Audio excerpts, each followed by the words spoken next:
Shri Sachidananda Sadhguru Sainath Maharaj key జై. దైవంతో సహజీవనం. స్వామి రామకృష్ణానంద.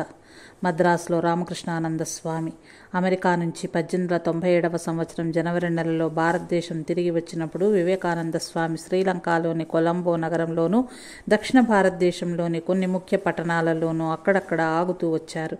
మద్రాసులో ఉన్నప్పుడు స్వామీజీ కెజిల్ కెర్నర్ పేరుగల ఇంట్లో 9 రోజులు ఉన్నారు. ఆ భవంతిని ఒక అమెరికా దేశపు వ్యాపార సంస్థ సముద్రపు ఒడ్డుననే మంచు నిల్వ చేయటానికి నిర్మించింది. అందుచేత దాన్ని ఐస్ హౌస్ అని కూడా పిలిచేవారు.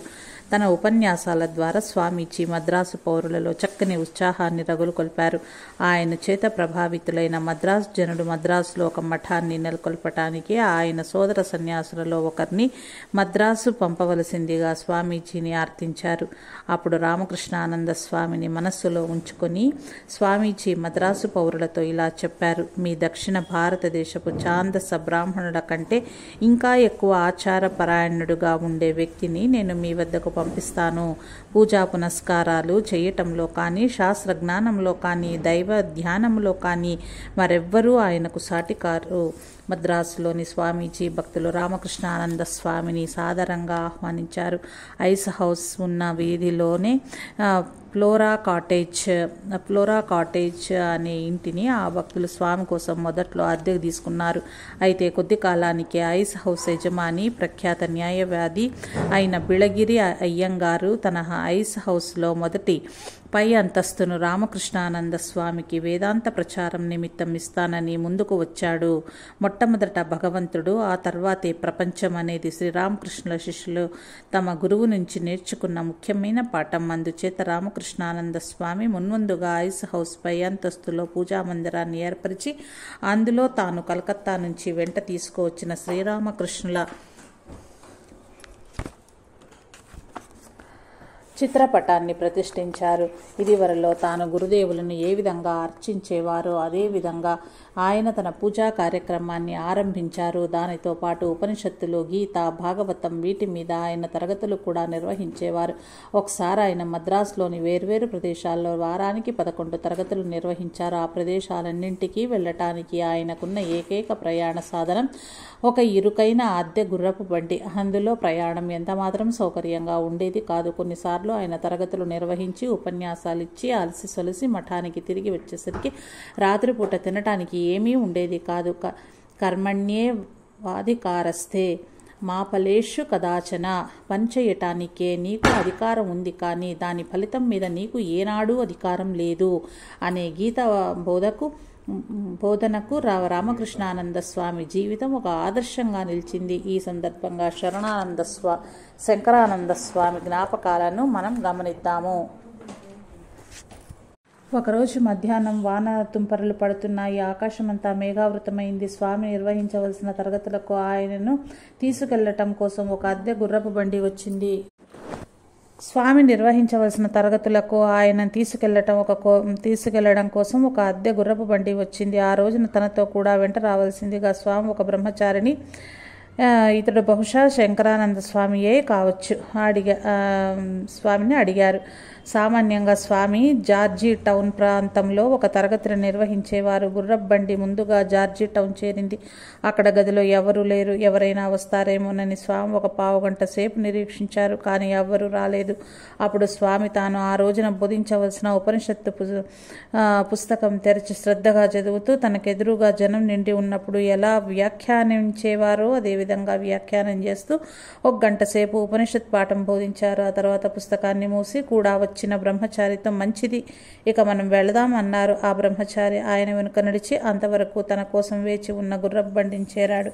దారిలో ఆ బ్రహ్మచారి స్వామిని ఈ విధంగా ప్రశ్నించాడు: ఒక్క మనిషి కూడా రాకపోయినా మీరు పూర్తిగా 1 గంట సేపు ఉపనిషత్ పాఠం బోధించారే, ఇదేమిటి? అందుకు స్వామి ఇలా జవాబిచ్చారు: అక్కడ ఎవరికో నేర్పడానికి నేను వెళ్ళలేదు. నేను చేసిన ప్రతిజ్ఞను ఆ రోజు అక్కడ ఉపనిషత్ పాఠం చెబుతానని నిలబెట్టుకోవటానికి మాత్రమే నేను వెళ్ళాను. అందరూ మార్గనిర్దేశకుల వలనే రామకృష్ణానంద స్వామి కూడా ఎన్నో కష్టానష్టాలను ఎదుర్కొన్నారు. భక్తుల నుంచి ఆయనకు లభించే ఆర్థిక సహాయం ఎంతో తక్కువగా ఉండేది. మొట్టమొదటి 4 సంవత్సరాలు మద్రాసులో ఆయన మరెవ్వరూ తోడు లేకుండా ఒంటరిగా చాలా కష్టమైన జీవితాన్ని గడిపారు. ఆయన తానొక్కడే ఒంటి చేతి మీద గురుదేవుల పూజా పునస్కారాలు, తరగతుల నిర్వహణ, వంట చేసుకోవటమే కాక మిగిలిన గృహకృత్యాలన్నీ కూడా చేసుకోవాల్సి వచ్చేది. దీనికి తోడు ఆయన కొంతమంది యువకులను ఉత్తేజపరిచి వారికి ఆధ్యాత్మిక శిక్షణ ఇచ్చే ప్రయత్నం చేశారు.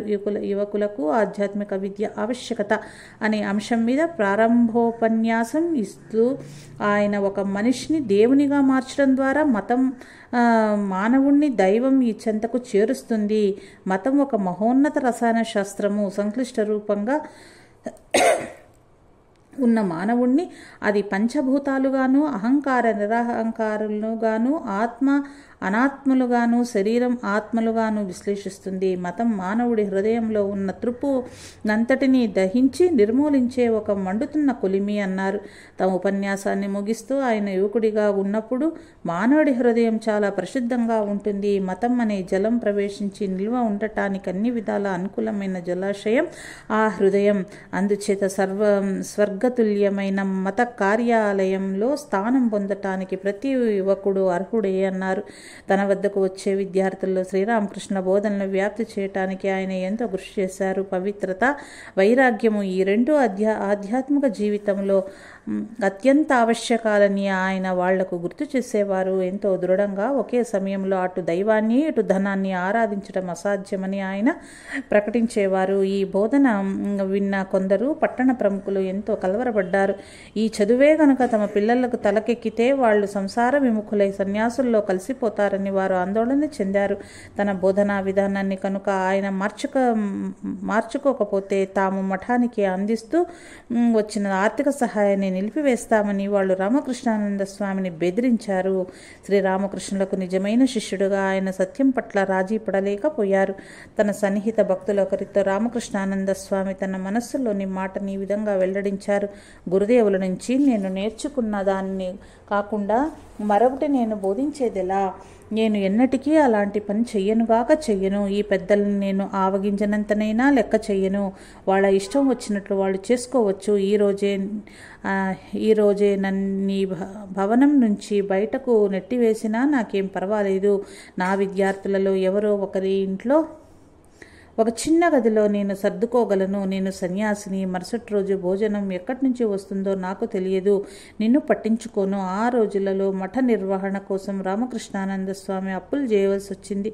ఆ అప్పులు తెచ్చే నిమిత్తం రామకృష్ణానంద స్వామి మద్రాసులో ఉపనిషత్తులు ప్రచురించుతున్న ఒక ప్రచురణకర్త వద్దకు వెళ్ళి ఇలా అడిగారు. నేను మీకోసము ఉపనిషత్తులను అనువాదం చేసి ఇస్తాను. నాకు కొంత సొమ్ము ఇప్పించండి. రామకృష్ణానంద స్వామి పడుతున్న ఆర్థిక ఇబ్బందుల్ని ఆ ప్రచురణకర్త అర్థం చేసుకుని అప్పుడే క్రొత్తగా రెక్కలు వస్తున్న పక్షి మాదిరిగా ఉన్న మఠానికి ప్రతి నెలా కొంత సొమ్మును విరాళంగా ఇవ్వటానికి ఏర్పాటు చేశాడు. రామనాథపురం రాజా కూడా కొంత ధనాన్ని క్రమపద్ధతిన ప్రతి నెల అందజేయటం మొదలుపెట్టారు. ఈ విధంగా రామకృష్ణానంద స్వామి కనీస అవసరాలు తీరేటట్లుగా గురుదేవులు అనుగ్రహించారు. వివేకానంద స్వామి రెండవసారి అమెరికాకు వెళ్ళటానికి 1899 జూన్ నెలలో కలకత్తా నుంచి బయలుదేరారు.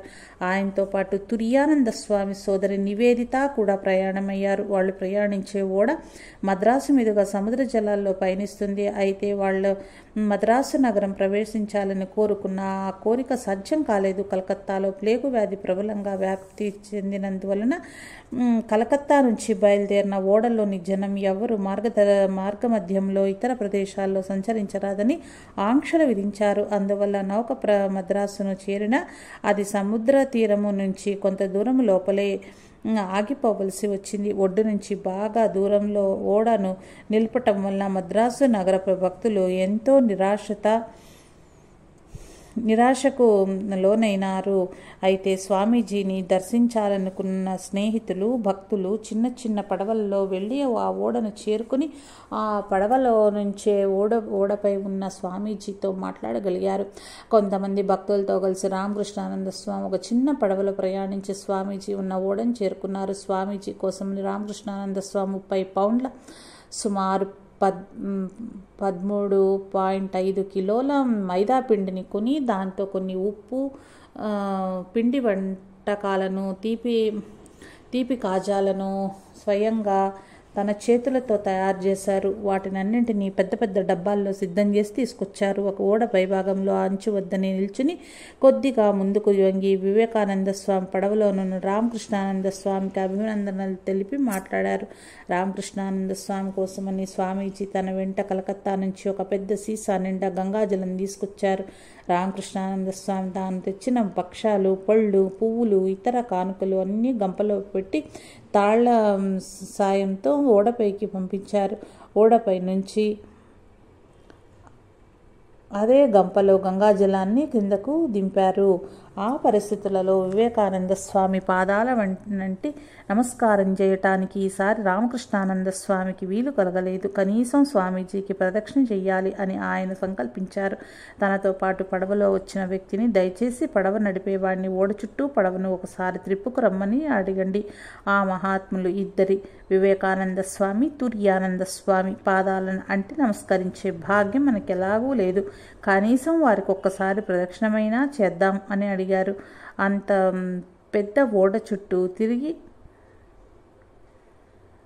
తిరిగి రావటానికి ఆ పడవవాడు సణుక్కుంటూ ఉంటే వాడికి మరికొంత డబ్బు ఇచ్చి స్వామి తన కోరిక నెరవేర్చుకున్నారు. వివేకానంద స్వామి పశ్చిమ ఖండం నుంచి 1900 సంవత్సరంలో భారతదేశం తిరిగొచ్చారు.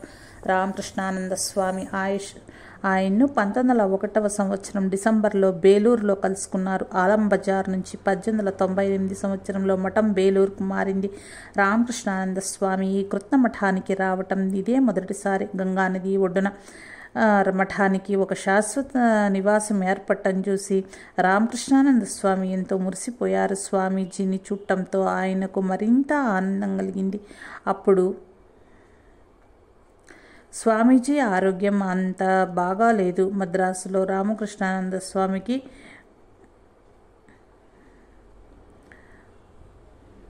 సహాయంగా ఉన్న వసంత బ్రహ్మచారికి 1902 సంవత్సరం జనవరి నెల 2వ తేదీన వివేకానంద స్వామి స్వయంగా సన్యాస దీక్ష ఇచ్చి స్వామి పరమానంద అని నామకరణం చేశారు. రామకృష్ణానంద స్వామి పరమానంద స్వామితో కలిసి 1902 జనవరి నెల మధ్యలో మద్రాసుకి తిరిగి వచ్చారు.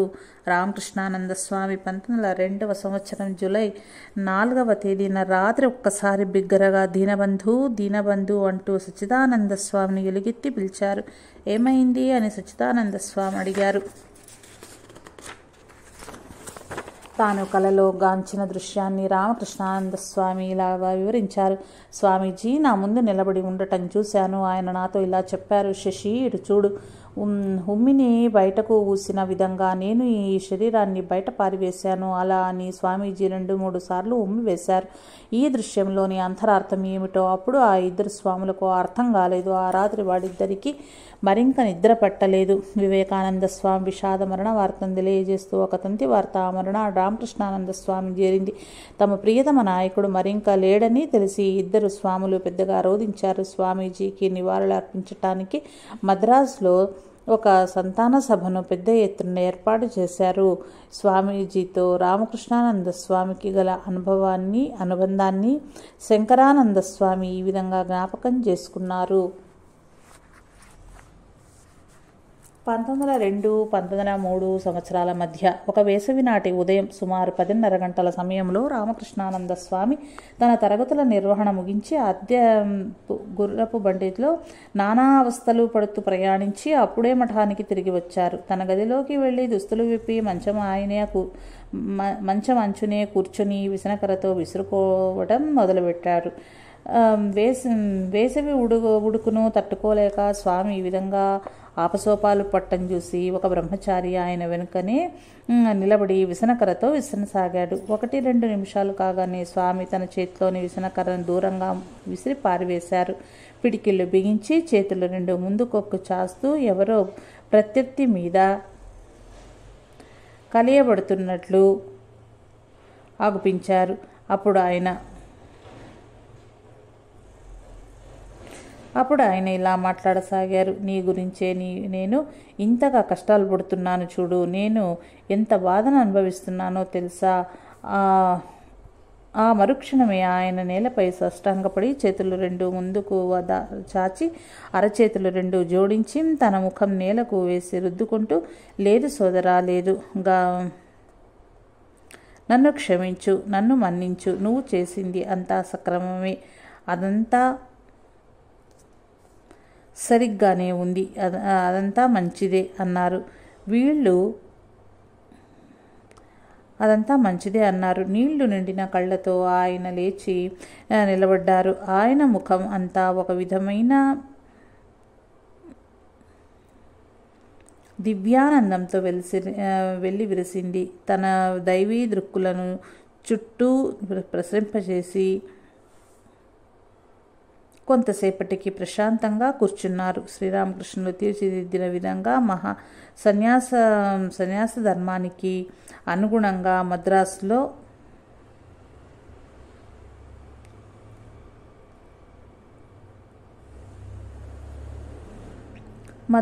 జీవితం గడపమని తనను కలకత్తా నుంచి పంపించిన వివేకానంద స్వామితో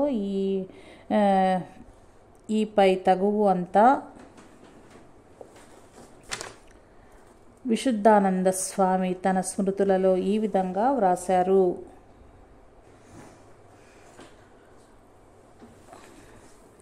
తన ఉపన్యాస పర్యటన ముగించుకొని వచ్చిన రామకృష్ణానంద స్వామి వివేకానంద స్వామి తైలవర్ణ చిత్రం ముందు నిలబడి ప్రార్థిస్తూ ఉండటం నేను చూశాను.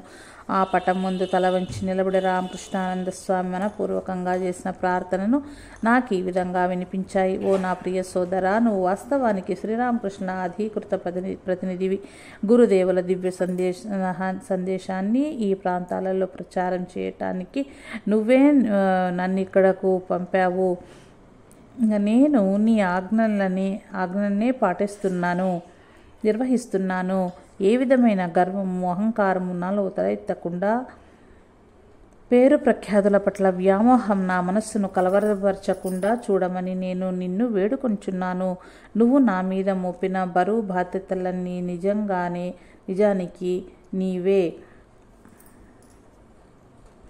శ్రీరామకృష్ణుల చేతిలో ఒక పనిముట్టుగా ఉపయోగపడుతూ గురుదేవుల కార్యాన్ని నేను సక్రమంగా నెరవేరేటట్లు నన్ను ఆశీర్వదించు. నేను చేసిన పని యొక్క ఫలితాలంతటినీ గురుదేవులకి అర్పణమర్చేటట్లుగా నన్ను ఆశీర్వదించు.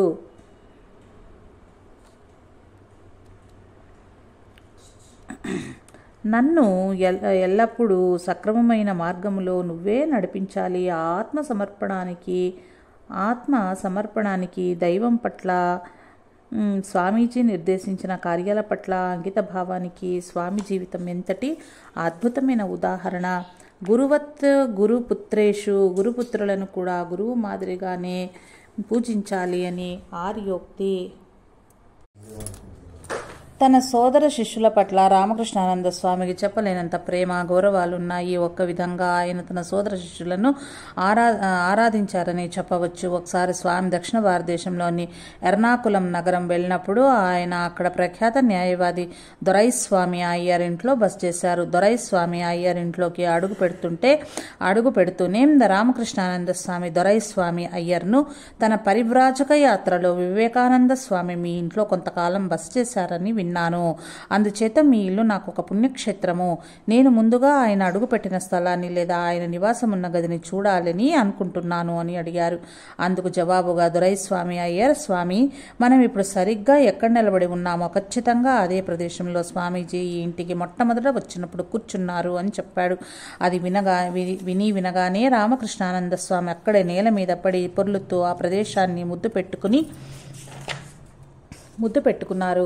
తమ ప్రియతమ నాయకుడు అడుగుపెట్టిన ప్రదేశంలోని ధూళి సైతము ఆయనకు అంత పవిత్రమైనది. సక్రమమైన మంచి శిక్షణ ద్వారా మాత్రమే జీవితంలో పరిపూర్ణత సమకూరుతుంది.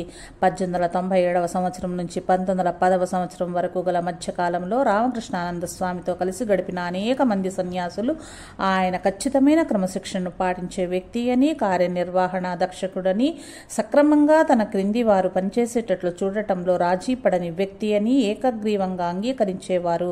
మద్రాసు మఠంలో ప్రతిరోజు అనుసరించవలసిన దైనందిక కార్యక్రమాన్ని రామకృష్ణానంద స్వామి ఏర్పరిచారు. సన్యాసులందరూ ఉదయం 5 గంటలకే నిద్రలేవారి, ఎవరి గదుల్లో వాళ్ళు ధ్యానం చేయాలి. రామకృష్ణానంద స్వామి పూజామందిరం తలుపులు తెరిచి గురుదేవులకు ఉదయం సేవలు పూర్తి చేసి నివేదనాన్ని మనరించేవారు.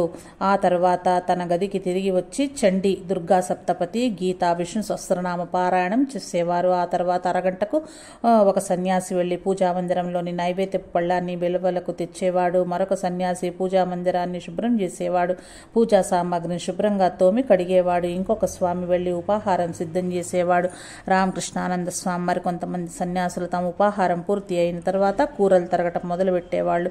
వాళ్ళు ఒక ప్రక్క ఈ విధంగా కూరలు తరుగుతూ ఉండటంగానే ఒక సన్యాసి శాస్త్ర గ్రంథాలను పఠించేవాడు. అందులోని అర్థాన్ని రామకృష్ణానంద స్వామి విపులంగా వ్యాఖ్యానిస్తూ ఉండేవారు. ఖచ్చితంగా ఉదయం 11 గంటలకు కొట్టేసరికి రామకృష్ణానంద స్వామి గురుదేవుల నిత్య పూజకు పూజామందిరంలోకి ప్రవేశించేవారు. 12 గంటల 30 నిమిషాలకు నైవేద్యం పూర్తి కాగానే పూజామందిరం తలుపులను మూసివేసేవారు. మధ్యాహ్నం భోజనం తర్వాత సన్యాసులు కొంతసేపు విశ్రాంతి తీసుకునేవారు. మధ్యాహ్నం 3 గంటలకు సన్యాసులందరూ రామకృష్ణానంద స్వామి గదికి వెళ్లేవారు. అక్కడ వాళ్లలో ఒక స్వామి చైతన్య చరితామృతం చదివేవారు. రామకృష్ణానంద స్వామి దాన్ని వివరంగా వ్యాఖ్యానిస్తూ చైతన్యుని జీవితం బోధనలకు సమాంతరంగా శ్రీరామకృష్ణ జీవితం బోధనలను ఉదహరిస్తూ వివరించేవారు. ఖచ్చితంగా సాయంత్రం 4 గంటల అయ్యేసరికి పూజామందిరాన్ని తెరిచేవారు. సాయంత్రం చీకటి పడుతుండగా ఆరతి కార్యక్రమం కొనసాగేది. రాత్రి 8:30 గంటలకు నైవేద్యం పెట్టేవారు. 9 గంటలకు పూజామందిరం మూసివేసేవారు. రాత్రి భోజనానంతరం రామకృష్ణానంద స్వామి తన సహజమైన ఉత్సాహంతో గురుదేవులను గురించి, వివేకానంద స్వామి గురించి కథలు చెప్పేవారు. మనల్ని ఎవరైతే ప్రేమిస్తారో వారికి మాత్రమే మన మీద అధికారం చెలాయించటానికి గాని, మనల్ని శిక్షించటానికి గాని అధికారం ఉంటుంది. రామకృష్ణానంద స్వామిది ప్రేమించే మాతృ హృదయం అయితే విధి నిర్వహణలో అలసత్వాన్ని కానీ పొరపాట్లను కానీ ఆయన ఎంత మాత్రమూ సహించేవారు కాదు. మఠంలోని సన్యాసులందరూ ఖచ్చితంగా సత్వరంగానూ పనిచేయాలి. సమయ నియమాన్ని తూచా తప్పకుండా పాటించాలని, వాళ్ళ వ్యక్తిగత అలవాట్ల పట్ల చాలా జాగ్రత్తగా ఉండాలని ఆయన ఆశించేవారు. ఇందుకు ఏమాత్రం భిన్నంగా జరిగినా వాళ్ళని ఆయన ఎంతో తీవ్రంగా మందలించేవారు. తప్పు చేస్తే తీవ్రంగా మందలించి సరిదిద్దటంలో రామకృష్ణానంద స్వామి ఎంతో ప్రసిద్ధి చెందారు. ఒకసారి సర్వానంద స్వామిని రామకృష్ణానంద స్వామి ఎంత తీవ్రంగా మందలించారంటే ఆ తిట్లను తట్టుకోలేక సర్వానంద స్వామికి దాదాపు ఏడుపు వచ్చినంత పని అయింది. అంతకు ముందెన్నడూ సర్వానంద స్వామి ఎవరి చేత ఇంత తీవ్రంగా తిట్లు తిని ఎరుగడు. అదే పనిగా ఏడుస్తూ కూర్చున్న సర్వానంద స్వామిని చూచి రామకృష్ణానంద స్వామి ఎంతో ఆప్యాయంగా ఇలా చెప్పారు. శ్రీరామకృష్ణులు ఏమని చెప్తూ ఉండేవారో నీకు తెలుసా? కమ్మరివాడు ఒక ఇనుప ముద్దను నిప్పులో వేసి కాలుస్తాడు. అది ఎర్రబడగానే దాన్ని ఒక దాగలి పైన ఉంచి సమ్మెటంతో బాది తనకు కావలసిన ఆకారంలోకి దాన్ని మలుస్తాడు. ఒక ముద్దలా ఉన్న లోహము పనికి వచ్చే పనిముట్టుగా కావాలంటే ఇదే పద్ధతి. మీరంతా కూడా ఈ లోహ ముద్ద మాదిరిగానే ఉన్నారు. మిమ్మల్ని నేను తిట్టటం కానీ కొప్పట్టం కానీ అంతా మిమ్మల్ని కొలిమిలో ఉంచి కాల్చి సమ్మెట పోట్లకు గురిచేసి సక్రమమైన రూపాల్లోకి తీసుకురావటానికే. నిజానికి రామకృష్ణానంద స్వామి శిక్షణా విధానం కమ్మరి వానిపై సమ్మెట దెబ్బ వంటిదే. ఎంతోమంది ఆయన వద్దకు చేరారు. కానీ ఆయన పెట్టిన పరీక్షలకు తట్టుకొని నిలిచింది చాలా కొద్ది మంది మాత్రమే. రామకృష్ణానంద స్వామి పాటించిన క్రమశిక్షణ గురించి గుర్తుకు తెచ్చుకుంటూ పిఎం మొదలియార్ ఈ విధంగా అన్నారు. రామకృష్ణానంద స్వామి పాటించిన క్రమశిక్షణ గురించి గుర్తుకు తెచ్చుకుంటూ పిఎం మొదలియార్ ఈ విధంగా అన్నారు. బాహ్యమైన మర్యాదలు మన్నలను రామకృష్ణానంద స్వామి ఏనాడు ఎవరి నుంచి ఆశించలేదు. కానీ క్రమశిక్షణను పాటించే విషయంలో మాత్రము ఆయన చాలా కఠినంగా వ్యవహరించేవారు. విద్యార్థులకు ఉండే ఆ అలవాట్లలో ఆధ్యాత్మిక పురోభివృద్ధికి ఆటంకంగా ఉండేవి ఏవైనా ఆయన దృష్టికి వస్తే వాటిని ఆయన చక్కదిద్దేవారు. ఒకసారి ఆయన ఆధ్యాత్మిక తరగతులు నిర్వహిస్తూ పాఠం చెబుతున్న సమయంలో ఒక విద్యార్థి గడ్డం కింద అరచేతిని ఆనిచ్చి కూర్చుని ఉండటం ఆయన కంటపడింది. వెంటనే స్వామి అతడితో నువ్వు కూర్చున్న విధానాన్ని సూచిస్తుంది, అలా ఎప్పుడూ కూర్చోవద్దు అని చెప్పారు. మరొక రోజున మరొక విద్యార్థి ఒక బల్ల మీద కూర్చుని కాళ్ళు ఆడిస్తూ ఉండటం గమనించి ఆయన ఇలా అన్నారు, కాళ్ళు ఆడించటం ఆపు, అది మంచిది కాదు. అలా కాళ్ళు ఆడిస్తుండటం క్షేమం కాదు. ఎప్పుడైనా తన విద్యార్థులలో ఎవరైనా నిలబడి మంచినీళ్లు త్రాగటం కనుక చూడటం జరిగితే వెంటనే ఆయన అతన్ని కూర్చుని మంచినీళ్లు త్రాగమని ఆజ్ఞాపించేవారు. తన శిష్యుల ఆధ్యాత్మిక సంక్షేమం పట్ల ఆయనకెంతో శ్రద్ధ వహించేవారు. వాళ్ల వ్యక్తిగతమైన అలవాట్లను, ప్రవర్తనను ఆయన సరియైన పద్ధతిలో మలిచేవారు. భారతీయ ధార్మిక సాంప్రదాయాన్ని వ్యాప్తి చేయటంలో కథలు, గాథలు ఎంతో ప్రాముఖ్యం వహిస్తవి. జనసామాన్యం ఒక చోట చేరి కథలు, గాథలు వినటం ద్వారా తమకు తెలియకనే ఆధ్యాత్మిక విజ్ఞానాన్ని గ్రహించగలుగుతారు. శంకరానంద స్వామి ఇలా చెప్పారు. ప్రతిరోజు రాత్రి భోజనం తర్వాత సోదర సన్యాసులు అందరూ రామకృష్ణానంద స్వామి వద్ద చేరేవారు. వాళ్లతో స్వామి అనేకమైన విషయాలను ముచ్చటించేవారు. నిద్రపోయే వరకు ఈ ప్రసంగం కొనసాగేది. కొన్నిసార్లు ఆయన గురుదేవుల శరీర నిర్మాణం గురించి వర్ణించేవారు. గురుదేవుల అరికాళ్ళు, అరిచేతులు ఎంత మృదువుగా ఎర్రదనం విరజిమ్ముతూ ఉండేనో ఆయన వర్ణించి చెప్పేవారు. ఇలాంటివే మరెన్నో సంగతులు ఆయన చెబుతూ ఉండేవారు. శ్రీరామకృష్ణులు దక్షిణేశ్వరంలోని తన గదిలో ఉండే ప్రతి చిన్న వస్తువు విషయంలోనూ ఎంతటి శ్రద్ధ, జాగ్రత్త కనపరిచేవారో స్వామి వివరంగా వర్ణించేవారు. వస్తువులను ఒకసారి వాడటం పూర్తి కాగానే వాటిని మరలా యథాస్థానంలో అమర్చాలని శ్రీరామకృష్ణులు తమ శిష్యులకు గట్టిగా నొక్కి చెప్పేవారని స్వామి మాకు తెలియచేసేవారు. తమనందరినీ గురుదేవులు ఎంతో శ్రద్ధగా గమనిస్తూ ఉండేవారు. తమ మనసుల్లో రేకెత్తే సందేహాలు, అనుమానాలు అన్నీ తాము బయటకు పెట్టక ముందే ఆయనకు తెలిసేవని రామకృష్ణానంద స్వామి చెప్పేవారు. తన శిష్యులకు తెలియకుండానే వాళ్ళ ప్రవర్తనను గురుదేవులు చక్కదిద్దటం జరిగేది. వ్యక్తిగతంగా తన శిష్యులలో ఒక్కొక్కరిలో ఏ లోపాలు ఉన్నాయో గమనించి వాటిని ఆయన సరిదిద్దేవారు. అంతేకాని అందరినీ ఒకే గాట కట్టినట్లుగా ఎన్నడూ చూడలేదు. గురుదేవులు ఈ ప్రకారంగా తమ లోటుపాట్లను సరిచేయటం వల్ల శిష్యులలో ఉండే మానసిక ఆందోళనలన్నీ తొలగిపోయి ప్రశాంతత, ఏకాగ్రత చక్కగా కుదురుకునేవి. దక్షిణేశ్వరంలో ఉన్నప్పుడు శ్రీరామకృష్ణులు ఒక్కొక్కసారి హాస్యం కోసం ఎలా హావభావ ప్రదర్శనలు చేసేవారు, ఇతరులను ఎలా అనుకరించి అభినయం చేసేవారు అంతా స్వామి వర్ణించి చెప్పేవారు. ఇలా అనుకరించి అభినయించటానికి, హావభావాలు ప్రదర్శించటానికి, చివరకు శ్రీరామకృష్ణులు ఉపయోగించే దుర్భాష గురించి చెప్పటానికి కూడా స్వామి వెనుకాడేవారు కారు.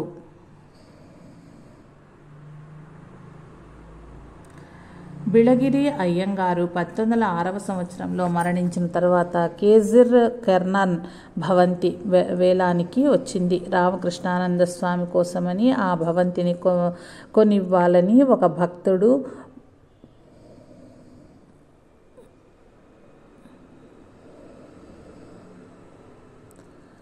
భక్తుడు ప్రయత్నించాడు. కానీ సంపన్నుడైన ఒక జమీందారు వేలంపాటలో ఎక్కువకు పాడి ఆ ఇంటిని తన వశం చేసుకున్నాడు. వేలంపాట కొనసాగుతున్నంతసేపు రామకృష్ణానంద స్వామి ఆ ఇంటి ఆవరణంలోనే ఒక మూలగా బల్ల మీద మౌనంగా కూర్చున్నారు.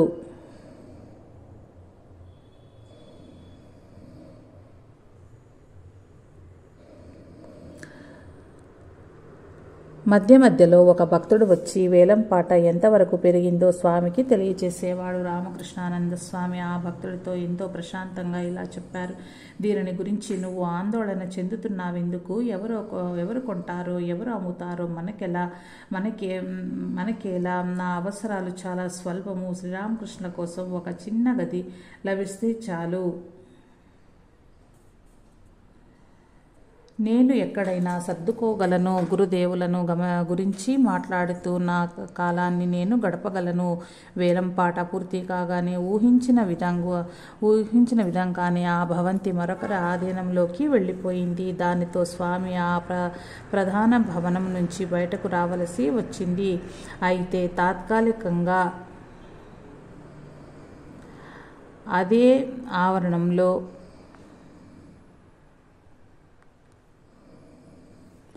అదే ఆవరణంలో ఉన్న పహారా ఇంట్లో కొన్నాళ్ళు ఉన్నారు. రామకృష్ణానంద స్వామి మద్రాసు నగరంలో అడుగుపెట్టిన 5 సంవత్సరాలలోపే ఆయన పేరు బాగా ప్రసిద్ధికెక్కింది. ఆయన కొనసాగిస్తూ వచ్చిన కార్యక్రమము ప్రజల మన్ననలను అందుకున్నది. శ్రీరామకృష్ణుల జన్మదినోత్సవాన్ని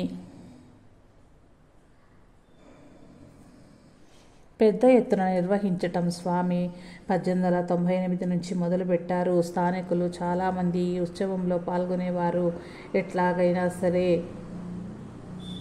మద్రాసులో గురుదేవులకు ఒక శాశ్వతమైన నివాసము ఏర్పరచాలని రామకృష్ణానంద స్వామి ఇతర భక్తులు గాఢంగా అభిలషించారు.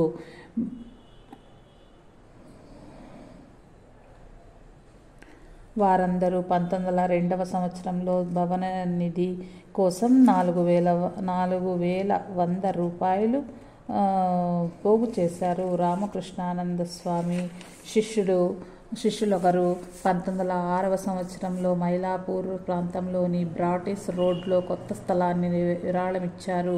అమెరికా నుంచి తిరిగి వచ్చి అప్పుడు మద్రాసులోనే ఉన్న అభేదానంద స్వామి చేతుల మీదుగా ఒక శుభముహూర్తంలో శంకుస్థాపన జరిగింది. ఆ రోజున చేయవలసిన పూజా కార్యక్రమాలన్నింటినీ స్వయంగా రామకృష్ణానంద స్వామి నిర్వహించారు. త్వరలోనే 5,500 రూపాయల ఖర్చుతో భవన నిర్మాణం పూర్తి అయింది. ఆ నూతన భవంతిని రామకృష్ణానంద స్వామి 1907వ సంవత్సరం నవంబర్ నెల 17వ తేదీన శ్రీరామకృష్ణులకు అర్పణం గావించారు.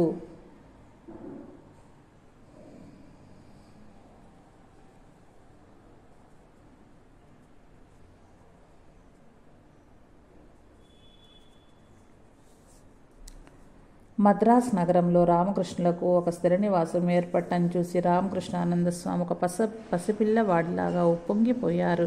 ఒక భక్తుడితో ఆయన ఇలా అన్నారు: గురుదేవులు ఉండటానికి ఈ మందిరం ఎంతో బాగుంది. ఇందులో శ్రీరామకృష్ణులు నివసిస్తున్నారని గుర్తించి మనము ఈ మందిరాన్ని ఎంతో పవిత్రంగానూ పరిశుభ్రంగానూ ఉంచాలి. ఈనాడు కొంత హాస్యాన్ని మేళవించి ఆయన ఇలా వ్యాఖ్యానించారు: ఇదివరకు నేను ట్రిప్లికేన్లో ఉన్నాను. అక్కడి దైవం పార్థసారథి. ఆ ప్రాంతంలో సుప్రసిద్ధ పార్థసారథి ఆలయం ఉన్నది. నన్ను ఎన్నో కష్టాలకు గురి చేశారు. కానీ ఇప్పుడు కపాలేశ్వర స్వామి రామకృష్ణ మఠం ఉన్న మైలాపురంలోని దైవం శివుడు. ఇక్కడ ప్రసిద్ధి చెందిన కపాలేశ్వర ఆలయము ఒకటి.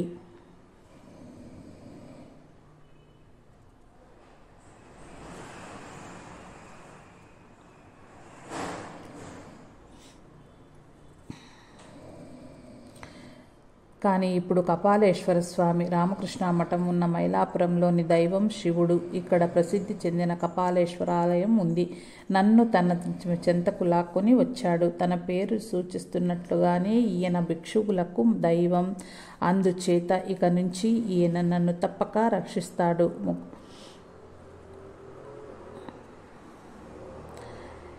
యేసుక్రీస్తు పట్ల రామకృష్ణానంద స్వామి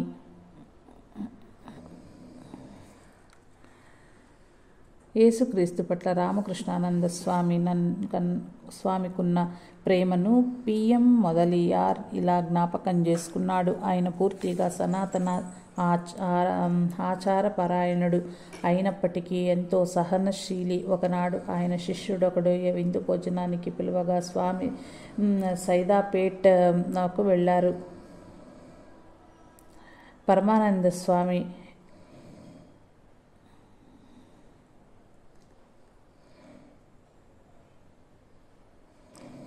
సైదాపేట వెళ్ళారు. పరమానంద స్వామి నేను ఆయన వెంట వెళ్ళాము. ఇందులో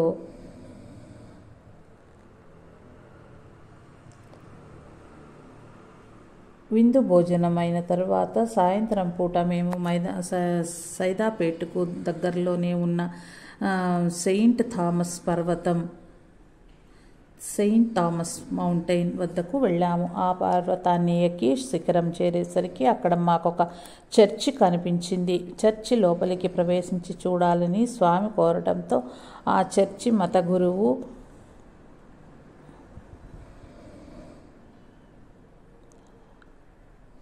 ఆ ఆలయం తలుపులు తెరిచి మమ్మల్ని సాదరంగా ఆహ్వానించారు. మేమంతా చర్చి లోపల ప్రవేశించాము. రామకృష్ణానంద స్వామి తిన్నగా పూజాపటం వద్దకు వెళ్ళి అచ్చమైన క్రైస్తవుడు ఏ విధంగా ప్రార్థన చేస్తాడో అదే విధంగా మోకాళ్లపై వంగి కూర్చొని ప్రార్థన చేయటం చూసి మాకు ఆశ్చర్యం వేసింది. సోదరి దేవమాత అమెరికా దేశానికి చెందిన భక్తురాలు. ఆమె అసలు పేరు లారాగెన్. ఆమె భారతీయ మఠంలో కొన్ని రోజులు అనే పుస్తకంలో ఇలా వ్రాసింది: ఆయనకు బైబిల్ గ్రంథం అపాంతం కంఠోపాఠం. క్రైస్తవ దేశాలలో సైతం అరుదుగా కనిపించే ఉత్సాహంతోనూ అవగాహనతోనూ ఆయన దానిని వివరించేవారు. గుడ్ ఫ్రైడే పర్వదినాన ఆయన క్రీస్తు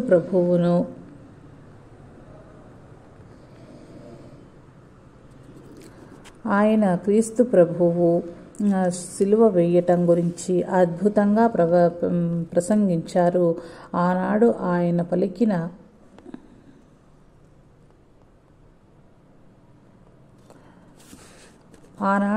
పలికిన పలుకులలోని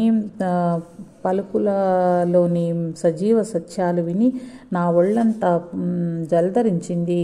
మేమింటికి తిరిగి వస్తుండగా అంత సజీవంగానూ అంత వాస్తవికంగానూ ఆ సంఘటనను ఆయన ఇలా వివరించారు: